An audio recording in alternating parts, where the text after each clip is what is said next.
Kratos versus Spawn, the ghost of Sparta. versus the Dark Angel of Armageddon. He's Wiz and I'm Boomstick. And it's our job to analyze their weapons, armor, and skills to find out who would win a death battle. In the beginning, the Primordials waged war across existence, a series of cosmic clashes that birthed the universe. Boom! Now that's what I call a big bang. From Ceto's death, the oceans would flow. From Uranus's strikes, the stars were spawned, and so forth. Thus, the world itself was born from violence. Starting the whole messy cycle, Uranus was overthrown by his Titan son, Kronos, who was overthrown by his Olympian son, Zeus, who battled his own son, Kratos. As a classic bastard child of Zeus, Kratos was left among Spartan mortals, far exceeding all among him. He became a fierce warrior, winning many a battle, until finally cornered by ruthless barbarians. Ares, destroy these guys who are kicking my ass, and my life is yours. A deal was made, and Kratos was joined at the bone with the Blades of Chaos, a set of chain swords and basically a badass whirlwind of flame and steel. But Ares had a scheme. While doing work for his god, Kratos accidentally murdered his own family, permanently marked by the ashes of his wife and daughter. He was, forevermore, the ghost of Sparta. So he was kinda understandably really pissed off. Time for a new god of war. The gods were crapping their togas in fear as the new god of war took out his rage on all of them. And got some new gear out of it too. With Poseidon's trident and Icarus's wings, Kratos dominated both sea and sky. He also has a tendency to carry powerful severed heads, like Medusa's. And the claws of Hades could steal souls, even the soul of Hades himself. Should have thought that one through, man. Neither Perseus or Hercules were a match for Kratos, nor was Helios, the sun god capable of moving stars and spreading light across the entire underworld. He fought Atlas, the Titan of Strength, who broke the load-bearing pillar of the universe. So Kratos forced him to hold up the cosmos on his own instead. And he can do it with just one hand, according to the novelization. Even his grandpappy Kronos failed to stop him. You know, the guy who overthrew the primordial that punched the universe into existence? Causing shockwaves that moved over a quadrillion times faster than light, a frankly incomprehensible feat. Then there's Daddy Zeus, who proved a serious challenge, until Kratos drew perhaps his ultimate weapon, the Blade of Olympus. It can make tornadoes, lightning, force fields. Oh, and it can stab the hell out of you. It siphons godly energy and can pull enough to even kill Zeus. Like father, like son. Even while Kratos ultimately released hope across the Greek world, he could only do so after annihilating everything. Like a badass, he was unstoppable, non-stop killing and sex and even more killing. And yet, he couldn't be any more depressed. His wife and daughter were still gone. What was he to do? He didn't know. He wandered aimlessly for years, somehow stumbling into Norse mythology where he met Faye, his second wife. Good start, buddy. Kratos had a new lease on life, but he could not escape his past mistakes. There's a reason he hid his swords in a dingy basement. Even so, Faye insisted he could do better, so he became a dad to a new boy. Easily the toughest task he ever undertook, especially after Faye unfortunately died of a mysterious illness. Damn it, not again! But hey, it wasn't Kratos' fault this time, and Faye left the tools he'd need to keep the boy safe, including the Leviathan Axe. Far from the whirling rage of the Blades of Chaos, the Leviathan Axe was deliberate and mighty, said to rival Mjolnir itself. Thor wishes Mjolnir was as cool as this axe. It's imbued with ice magic and a poison even the gods fear. It can be summoned to Kratos' hand from a distance, and it even shatters souls. Kratos may have once been a sword of vengeance, but with his new weapons and a new purpose, he stood as a shield against the godly Aesir. Too bad he just can't help but get in trouble with gods. But now he knew how to control his anger. Which is even more important than it sounds. Kratos' Spartan rage summons an inner strength with magical properties. He can even get so pissed off that he straight up heals himself. That Seems like the opposite of what should happen. Not all anger is problematic, and Kratos wields plenty of new weapons and relics to channel his rage through. Like the Drop-Near Ring, which can summon a bunch of wind spears. They can absorb all types of energy and blast it back. He even has relics and magic that can warp space and slow down time. Naturally, he contested with the strongest of the Norse gods, including the god of thunder Thor, who was powerful enough to fight the fire giant Surtur and the world serpent Jormungandr at the same time. Oh, and that fire giant would be the cause of actual Ragnarok. You can't defeat me, Thor. I know, but he can. Well, not exactly. Freyr, the rain god, held off Ragnarok for a considerable time on his own, and the sheer power of Ragnarok shook Yggdrasil down to its very roots. That's the World Tree, which is like a literal tree that connects the whole universe. According to Freya, the tree's very existence supports all of creation among its boughs. Every strand transcending time, transcending space. Everything comes back to the tree. So it's kinda like Kratos lives in a really big treehouse. In his quest to free the Norse world, Kratos reclaimed old weapons by reckoning with his past sins, even taking up the Blade of Olympus once again. Even better, he actually got to be a decent dad. And now the boy is a man and also a bear. Kratos made a lifetime of mistakes, but this future would be different. He'd be more than he was in the past, not just a god of war, but a leader, a father, and a defender, a god of hope. If Al Simmons was one thing, he was a killer. A lieutenant colonel in the US Army and the CIA's most decorated assassin, Simmons upheld democracy around the globe at the barrel of a gun, painting the third world in red, white, and blue, but mostly red. Until his final fateful mission when, per his boss's orders, Al was fired. The burning was only getting started because Al's immortal soul was on a one-way trip to hell. Where he cut a deal with Malvosia, the big, naked lord of the Eighth Circle of Hell. By their pact, Simmons would be reborn a Hellspawn, a superpowered commander of Hell's armies, in exchange for seeing his wife one more time. Oh, buddy, you're just asking to get monkey's pawed. Al Simmons returned from the dead as a decaying zombie 5 years later, after his wife had already remarried and had a daughter. There, you saw her. Now get back to work, bitch. Thus was born the undead warrior from hell itself, Spawn. He's so 90s that he comes all the way back around to being the coolest thing ever. Look upon his edge, wizard, and despair. Spawn would violently defend New York's downtrodden,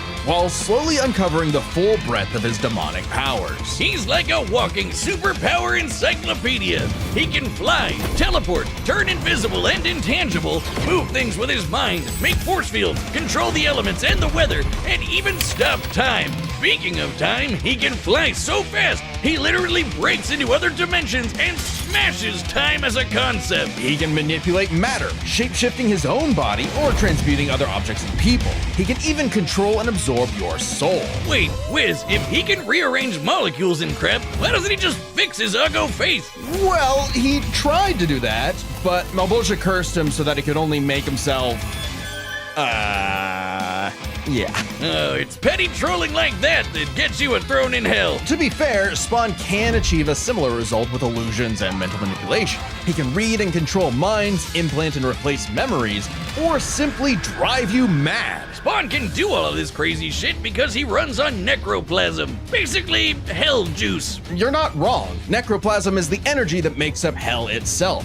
Al's undead body is composed of 400 pounds of it. He can wield it like an energy blaster empowered by the sins of others. Spawn can absorb your evil and feed off of it. By simply walking on Earth, Spawn feels all of humanity's pain all at once. He's even absorbed the sins of 8 million New Yorkers instantly, cleansing them of their evil. Like Jesus? Or he can do the reverse and make you experience the full weight of your own sins, feeling every bit of pain you've ever inflicted on others over your whole life. Like some sort of penance. Though Spawn's necroplasm comes with a catch. Yeah, he's got unlimited amount of the stuff, and it drains every time he uses his powers. If he runs out, he's dragged back to hell. Even depowered, Spawn can rely on his elite military training in hand-to-hand combat. He's even fought Batman to a standstill. And as befits his past profession, he loves his big-ass 90s guns. Though his greatest weapon is the sentient being he's genetically and spiritually bonded to, his cloak. Letha of the 7th House of K. You ever wonder why his cape's red? Nope, well, now you are, and it's red because it's made from the apple Eve ate in the Garden of Eden. It's literally made of original sin. Oh, and also the souls of a million sinners, including every one of Hell's victims, also a touch of vampire for good measure. K7 Letha is constantly evolving. It can act independently to defend Spawn with an infinite stream of chains, transform into weapons, or drain people of their power. It is the most potent weapon Hell has ever created. It even helped Spawn beat the primordial dark god Urizen, who can destroy and eat your soul with just a glare. Except the souls bonded to Spawn acted as a buffer, allowing him to survive. You'd think with an arsenal like that, he'd be unstoppable. But Hell spawns have a weakness to holy weapons and can be killed permanently if decapitated by one. Though Spawn has managed to survive this in the past. No, Spawn's greatest weakness is his own, how do I put this, stupidity. So Spawn fought this angel lady, Angela. Great name for an angel. She had this dimensional lance that could wipe Hellspawn out of existence, and Spawn got it. But instead of, being cautious around a mysterious angel weapon that hurts him, he just had to push the big shiny button and activate it on himself. And so, Spawn was forever destroyed, until he reconfigured reality to undo his own inexistence. There we are, good as new. That has to be the first time we've seen someone accidentally kill themselves and survive. On his quest as Hell's greatest warrior, Spawn has defeated a serial killer ice cream man, a demonic clown, and even his old boss remade by Heaven into an anti-Spawn. He's even encountered other Hellspawn. Killing bad guys might seem counterintuitive if you work for a Hell Lord, but it actually just adds more souls to Balbosia's army. An army Spawn would have to lead in a war with Heaven that'd kill all of humanity. Because the reason Malbolgia chose Al to be his commander wasn't that he was some great warrior. It was because Al had proven that he was the best at taking orders. All his life and all his death, Al was nothing more than a hired gun. But he knew it, and he would do so no more. So Spawn marched down to Hell and ripped Balbosia's fucking head off. With a scream so loud it echoed through all of reality, Spawn became the king of the 8th circle of Hell. As king, Spawn is literally a part of Hell itself, gaining access to an unlimited pool of energy that increases 100-fold with every heartbeat. He's effectively omnipotent in there, and strong enough to challenge other Hell Lords like Mammon and Satan. He got so strong, the only thing left was to finally resolve the war between Heaven and Hell. But Spawn needed help from the being who created this god and Satan to begin with, the mother of existence, Gaia. She wasn't cool with her kids being total assholes, so she appointed Spawn to be the universe's savior. By eating the fruit from the tree of life, Spawn became truly divine, capable of battling God and Satan in a stalemate for eternity that extinguished all life on Earth. And each of them are powerful enough to create and control infinitely sized universes. Spawn broke the stalemate by letting God and Satan destroy him, only for Gaia to separate the two from the reality they threatened. Then, just like that time with the Lance, Spawn respawned and recreated the Earth. Poof! Good as new. Finally freed of the weight of Heaven and Hell, Al asked to be reborn as a human. But he knew in his heart he deserved to carry on his undead penance in perpetuity. He's a creature of the 90s, Wiz. He won't be happy unless he can angstingly brood over the injustice of his own existence. Though if you threaten the alley he calls home, beware, because Spawn will turn whatever's left of your life into a living hell. All right, the combatants are set, and we've run the data through all possibilities. It's time for one hell of a death battle!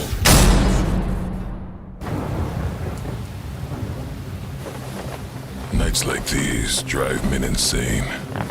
Brimstone in the air. Something's coming.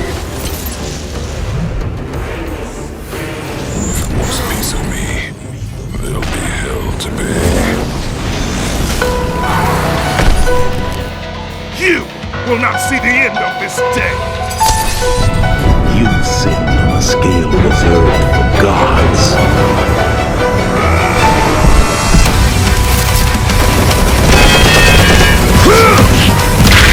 Hades awaits!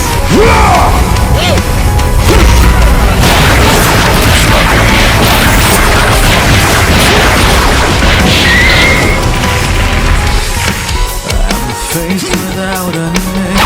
And keep the change, you bastard! Get ready, you very first bull bag! Vengeance calls. Begins to fade. Light my flame. Everything now is contained.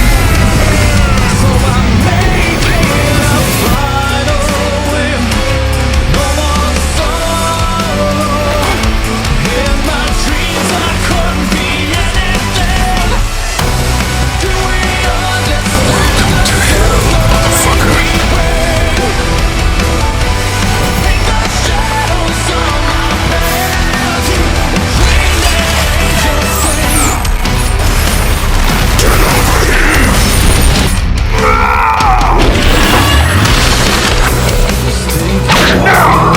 Feel my wrath!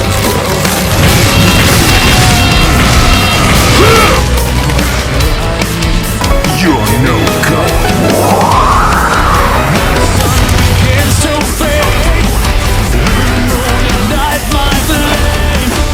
I am the greatest warrior!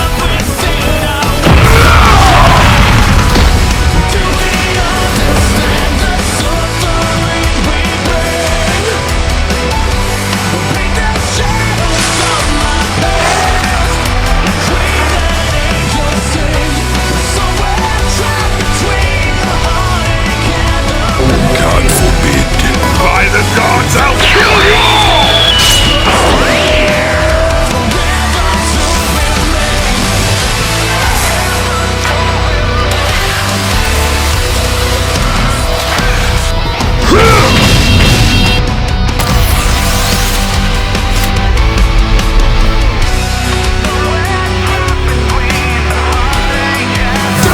Does not earn me yet, Titan!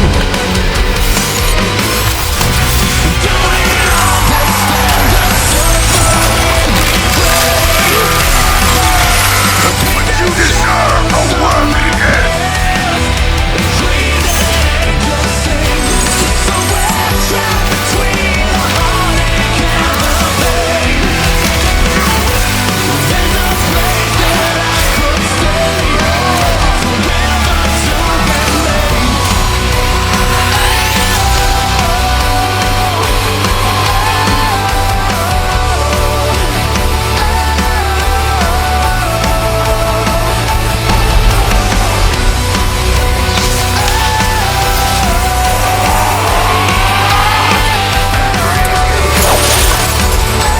I eat sin for breakfast. Have a taste of your own goddamn medicine.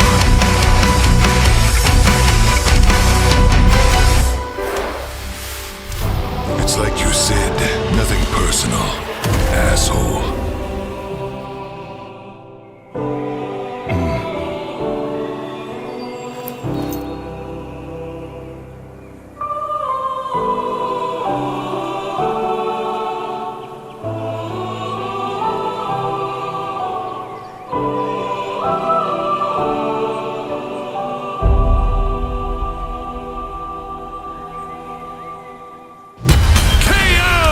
God damn! Literally. But are we sure this is how it'd go? Even though Kratos fought and killed Zeus. Kratos had some amazing displays of apocalyptic destruction, but the full scope of their speed, experience, versatility, power, and resistances sheds a surprising light. At first glance, speed seems like a shoe-in for a spun. Kratos is quick, but he never breaks into other dimensions and smashes time as a concept. That doesn't mean he couldn't. Remember, as usual, we look at these characters at their peak, free from gameplay restrictions. Yeah, we're looking at everything in canon, and Kratos fought and killed Helios, the sun god. From the moment he's introduced, Helios is emphasized to be immensely powerful. Without Helios, darkness would shroud everything. His light was fast enough to illuminate the entire underworld while Kratos sailed through it, taking a few hours at most. So, kinda hard to quantify, but that's consistent with the shockwaves the primordials caused that spawned the universe. Arguments could be made for which is faster, the primordial shockwaves or K7 Letha. Since it's so close, it's safest to assume their speeds are generally even.